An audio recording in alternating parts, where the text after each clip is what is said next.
How's it going, everyone? This is Fun Gaming Connoisseur, and welcome back to this Let's Play of More Light 2 Alpha.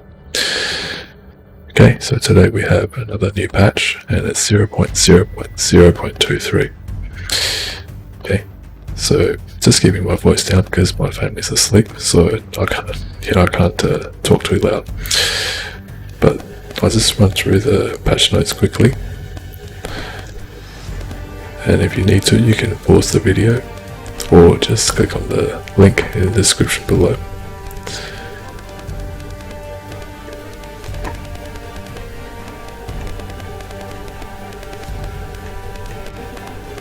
There's quite a lot of fixes, and so as you can see, they've added torches and the Fabernum tower dungeon.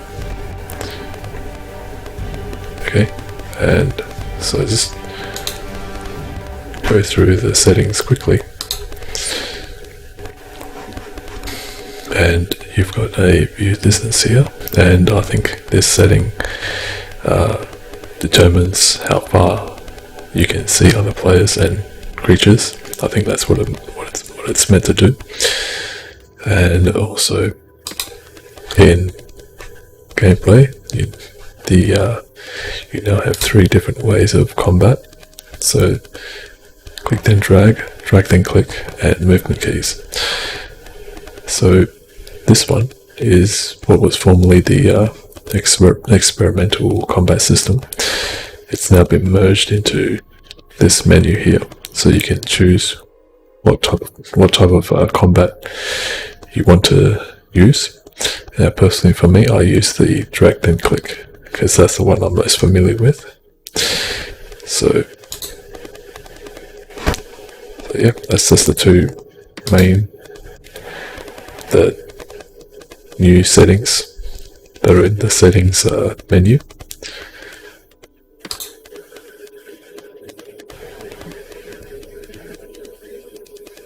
Okay, so let's just jump in.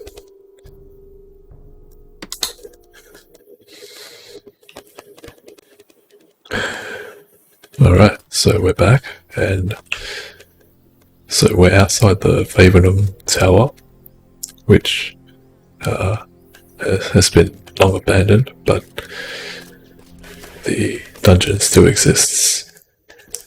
And so we're gonna take a quick tour of the dungeon.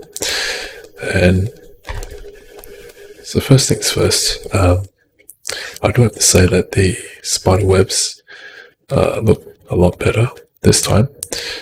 If you've seen my videos in Ep10, I've often commented that the spider webs don't look very good, but in Ep2 they look a lot better, so that's a good improvement. Okay, and oops, put on a torch.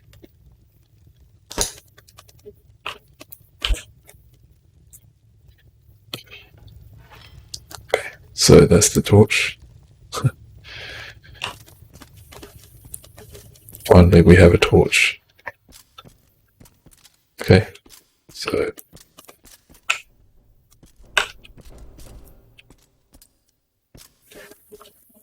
as you can see, you've got all the scary background noise, like disembodied voices and the scary music. Yep, I definitely think that SV has nailed the creepy atmosphere.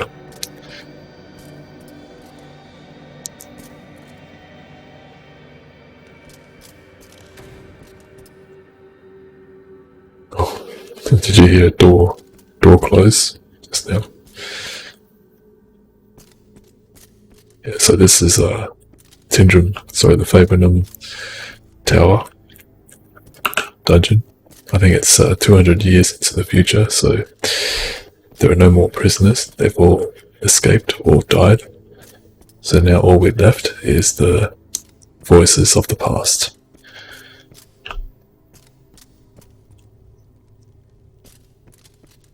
So definitely very, very atmospheric, very creepy.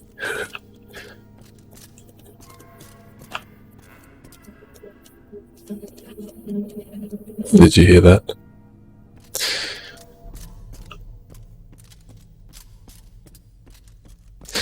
And I do remember hearing or seeing a tweet that one of the testers who tested this dungeon got lost. And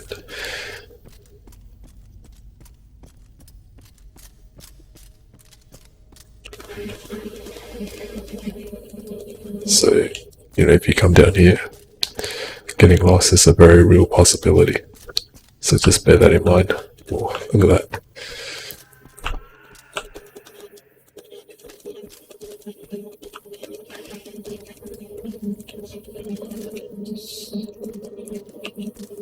This dungeon really reminds me of the Daggerfall dungeons. Because in Daggerfall the dungeons had all these,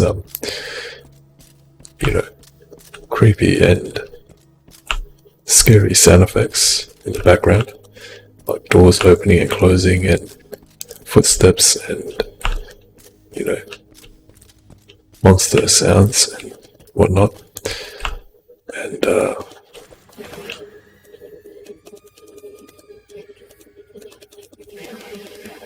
yeah, did you hear that?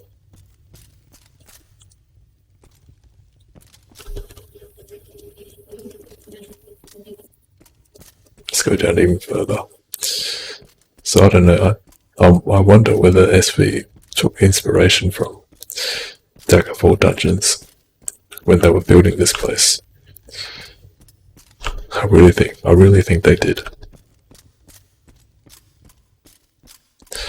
Yeah, I really think that SV should capitalize on the horror aspects of this game, because I think they've nailed the atmosphere very well.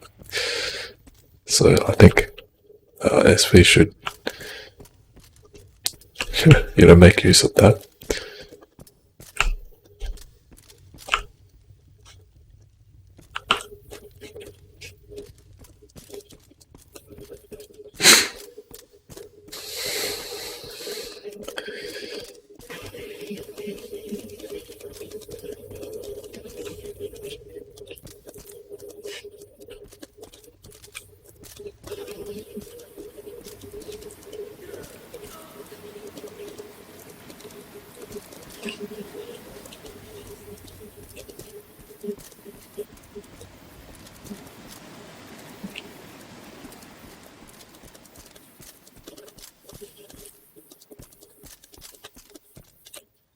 Okay. So if you plan on coming down here, one good way to find your way back out to the surface is to memorize certain landmarks that would help you to recognize where you are locationally.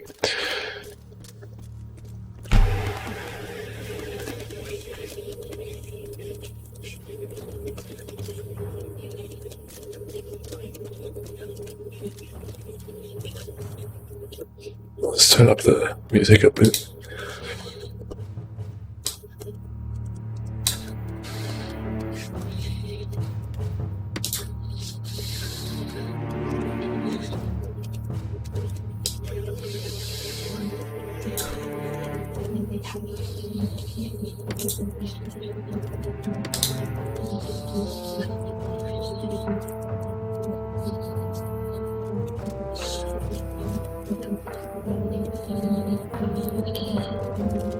Okay, and so I am running this on Ultra, everything maxed out, and I recently got the Razer Core X, and also I have a GTX 1660 Super. So so now I can run this game at Ultra settings and get a nice 50 to high 50s to low, so to high 40s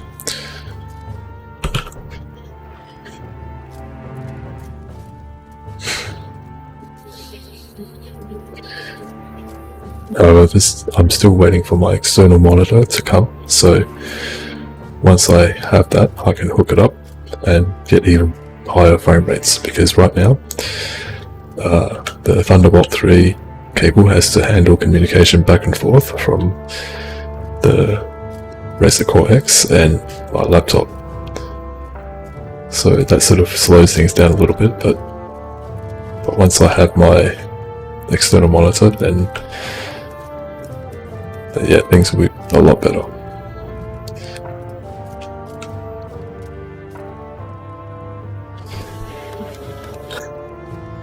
Actually, I think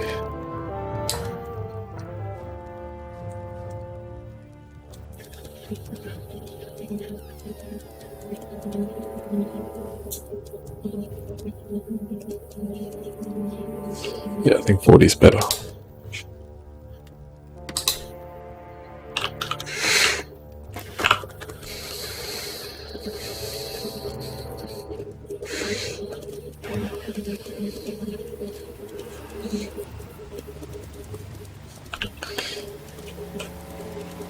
Okay. So I do have to say that the dungeon looks very, very nice. I think SV did a good job with the dungeon. And maybe I should take you to the waterways.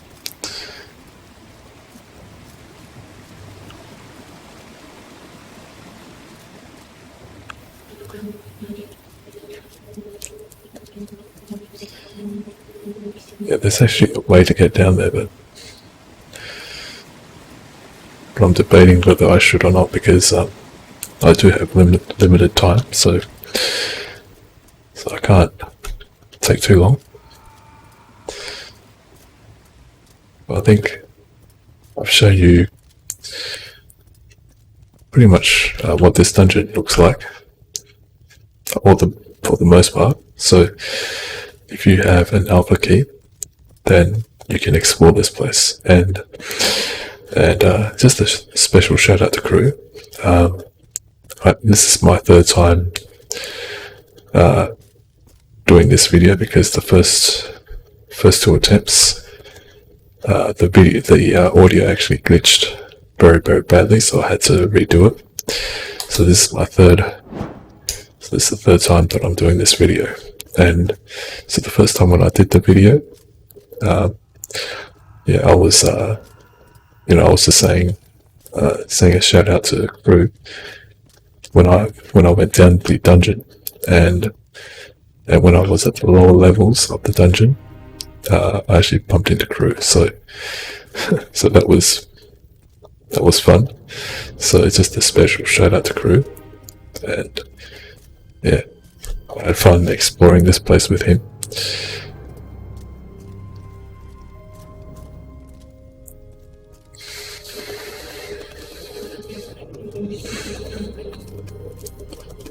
So one thing that I hope that SV will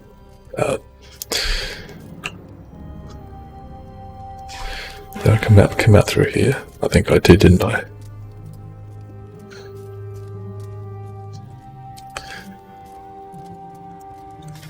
Oh, yep. Just go up here.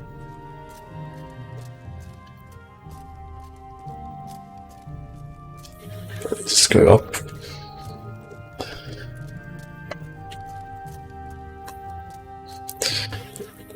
So one thing that I hope to see from SV is, let me just get to the surface first.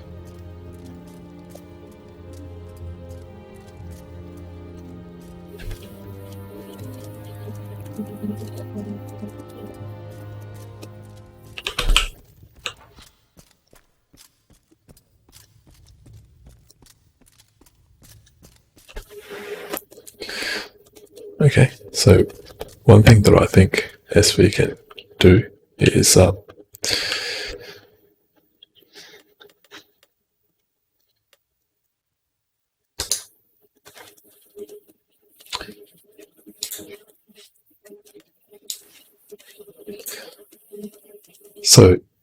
I'm hoping that SV can make it so that torches, if they are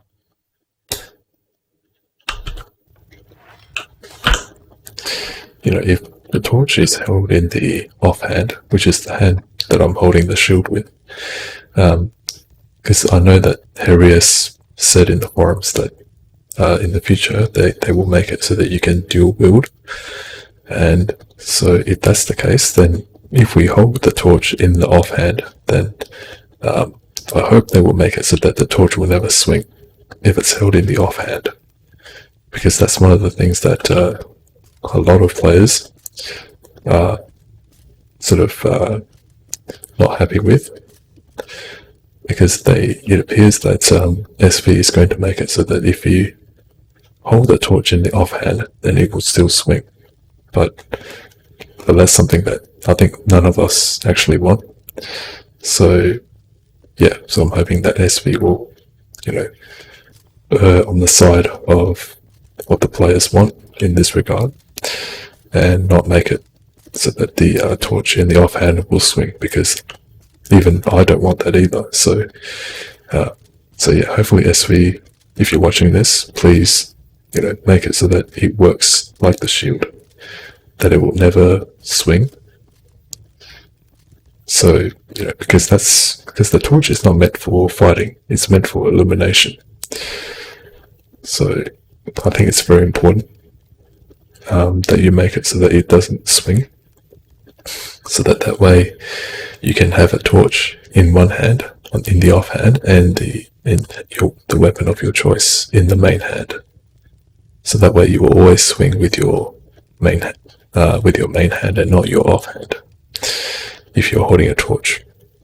Okay, but that's just for torches. If you're dual wielding weapons on both hands, then by all means allow both to swing, but not with a torch. Okay, so that's just a short, quick tour of the Fabernum dungeon tower, and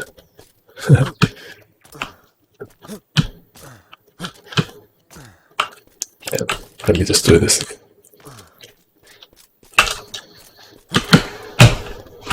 There we go.